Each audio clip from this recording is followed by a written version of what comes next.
સુરત શહેરના વરાછા વિસ્તારમાં દેહ વ્યાપારના દલદલનો પર્દાફાશ કરવા માટે પોલીસે કમર કસી છે. ઘનશ્યામનગર વિસ્તારમાં વરાછા પોલીસે બાતમીના આધારે દરોડા પાડી રહેણાંક મકાનમાં ચાલતા અનૈતિક દેહ વ્યાપારના અડ્ડાને ઝડપી પાડ્યો છે. પોલીસ તપાસમાં બહાર આવ્યું છે કે મુખ્ય સંચાલિકા લતાબેન મિતેશભાઈએ આ ગેરકાયદેસર પ્રવૃત્તિ માત્ર 7 દિવસ પહેલા શરૂ કરી હતી.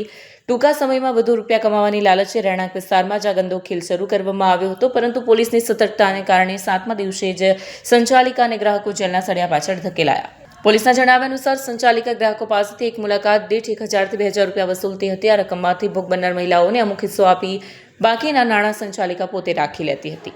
વરાછા પોલીસે મુખ્ય આરોપી લતાબેન મિતેશભાઈ, ગ્રાહકો આનંદ સાહુ, ભરત રાજપૂત, મુનીશ રાજપૂત, દુર્ગેશ રાજપૂતની ધરપકડ કરવામાં આવી હતી, જ્યારે પોલીસે સ્થળ પરથી 3 મહિલાઓને મુક્ત કરાવી છે, જેમને દેહ વ્યાપારમાં ધકેલવામાં આવી હતી. વરાછા પોલીસ દ્વારા ઘનશ્યામનગરમાં ત્રીજી રેડ છે, જે દર્શાવે છે કે આ વિસ્તારમાં આવા સામાજિક તત્વો સતત સક્રિય થવાનો પ્રયાસ કરી રહ્યા છે. પોલીસે વધુ તપાસ હાથ ધરી છે.